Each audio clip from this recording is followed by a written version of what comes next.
And you know, during all of those years, on payday, when the other boys would go to town to celebrate, those sleepy little Mexican towns, I wouldn't go. I'd stay in the bunkhouses and write. Boy, this caused me a lot of misery. You can't stay around a bunch of rough, tough oil field workers like that and be writing all the time and never mail anything out and never get any mail. Sooner or later, they're going to wonder what's going on. And they'd ask me, what are you writing all the time? Who are you writing to? I'd tell them it wasn't none of their business. I had a lot of hard fist fights over that. I won some and I lost some. I've been down in that country with them for a good many years, and I'm sure some of you can remember when they took over the oil companies in Mexico.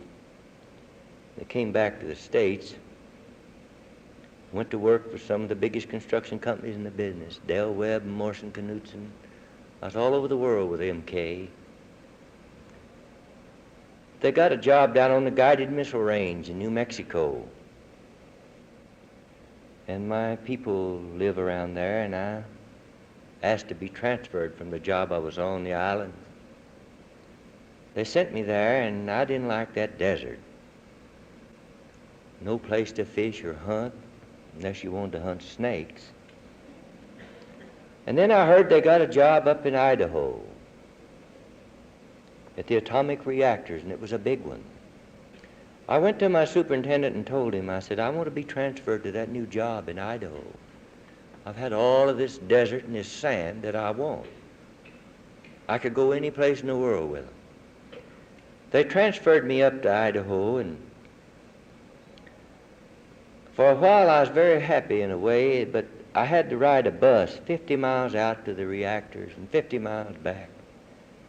And I didn't like that. So I went out in the edge of the atomic proving grounds there at a little town called Mud Lake. There wasn't very much there. It was a farming, ranching town. And I rented me an old cabin. And I painted it up and cleaned it all up and bought me an old pickup to go back and forward to my job. And I went on for about a year, I guess, and I was doing all right. I had a wonderful place to stay. I could work all day, and if I wanted to write all night, I could. And on the weekends, Saturday and Sundays, I could sit in that little cabin and write. Why, I don't know. If I wanted to go hunting or fishing, I had the Lost River Range, the River of No Return, the Medicine Lake country. It was all around me. I was really happy. But I got acquainted with some wealthy ranchers in that country, and they talked me into quitting my job on the desert and contracting on my own, and I was doing all right. I had 8 carpenters working under me, and I had met a young fellow there. He turned out to be a very good friend of mine, Jimmy Stewart. One day he came up to where I was at the cabin, and he said, Woody, I'd like for you to send one of your men down to my ranch. I'm going to put some new roofs on a couple of old Mormon granaries. He said, they're just as solid as they was when they was built 150 years ago, but the tops are going out on me. And I told him, I said, well, every one I've got's busy. But I liked this fella, and I'd fished with him and hunted with him a lot. I said, I'll go down and do it for you. I'd been working there for about 2 weeks for him on those granary tops, and one day he come and told me, he said, my wife and I are going off on a visit for about a week. I'd like for you to just stay here at the house and look after things until we get back. And it was 2 or 3 days later, I was up on top of one of these granaries working, and a car drove up in the yard. And a lady got out of the car, and I thought, well, now, I'm not going to get down off of this granary walk all the way down there and tell her there's no one at home. She'll beat on the door or ring the doorbell, and finally she'll go on her way. But this didn't happen. She'd ring the doorbell, and then she'd look up on the granary to where I was. I thought she was acting very silly, but there wasn't anything I could do about it. Finally, I thought, well, I'm going to have to do something, so I crawled down the ladder, and I went down there, and I guess in kind of a hard way, I said, "Lady, there's no one at home." She kind of laughed, and I told her, I said, "Jimmy and Edna's gone off on a vacation for about a week. I don't know what happened, but now I never intended to get married in my life. That's the last thing I ever thought of. But as I stood there looking at her, something happened. About a year later, I married her. She's here with me today. And I don't think that she just drove up in that yard. I never will believe it. I think she was supposed to. Because I could have looked this world over. I couldn't have found help like that. She's a retired budget analyst from the Atomic Energy Commission. She has a wonderful education. And boy, can she type.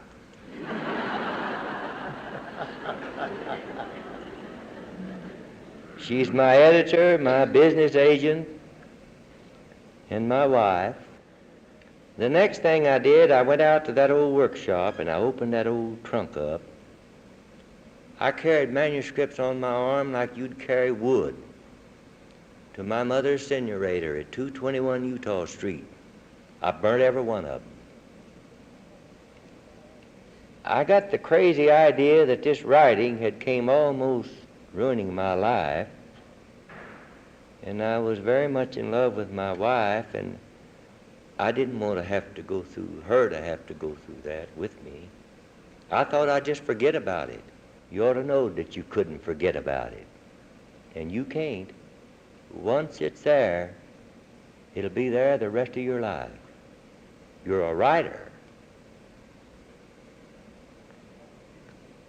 I think it was about 3 months after we were married that one day I told my wife about burning the manuscripts and how unhappy I'd been all of my life because I wanted nothing in the world but to be a writer. And you know, when I burnt those manuscripts, one of the first ones that I crammed in that fire was this one, Where the Red Fern Grows. I wrote it over 35 years ago.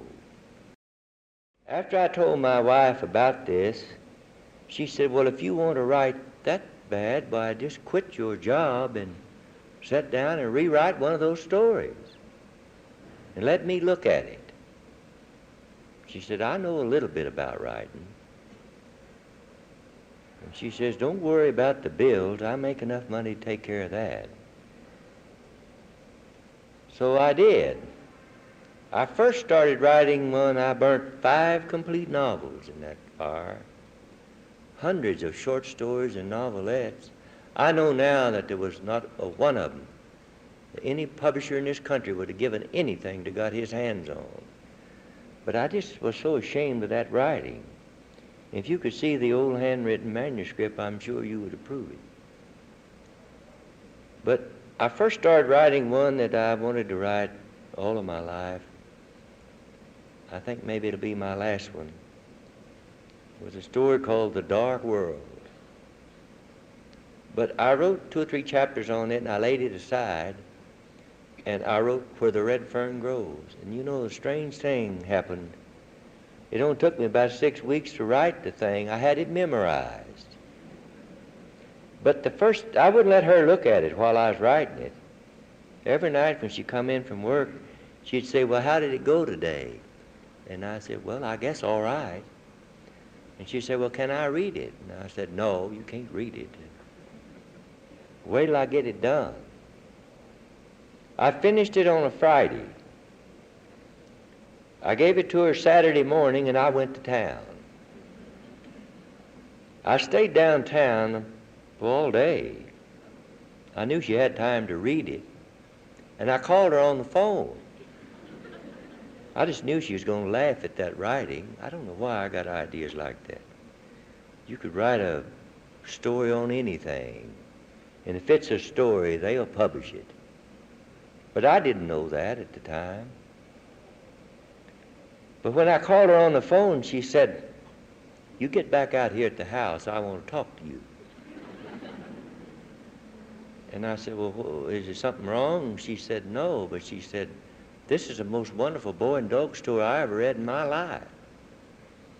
I hurried back out the house, and I said, "Do you really think it's a story?" And she said, "You better believe it's a story." But she said, "You've got this thing in such a mess, I don't think we can do anything with it." I said, "Well, I knew that. That's why I wouldn't let you read it." Well, she said, "I don't mean it that way." She said, "You've got it in what I think they call a category of a novelette." And she said, "I think I've read for a first-time author, it's almost impossible to publish one. This is one that's too long to be a short story and not long enough to be a novel. It's the in-between, and believe me, they are hard to publish, especially a first-time author." I said, "Well, what do you want me to do with it?" And she said, "Well, do you think you could make it longer?" It was about 30,000 words. I said, "Honey, I can make that story as long as from here to town, if you think it's a story." I sat down and wrote it the second time with my pencils and paper. I can't type anything. I never had my fingers on a typewriter in my life. The second time, I got it up into about 80,000 words. And when she read it, she said, "Well, this is good enough." And you know, I was so happy that somebody believed I could write. I tried to get my wife to let me write it the third time. She thought I'd gone crazy or something. She said, "No, I'm going to type this off." And I said, "Well, where are you going to send it?" She said, "The Saturday Evening Post." And I said, "Oh, for heaven's sakes. Nobody writes a book-length novel for the Post but some of the biggest names in the literary world." And she's kind of bullheaded. She said, "Well, I don't care who writes for it." She said, "I've read stories in the Post, not near as good as this one,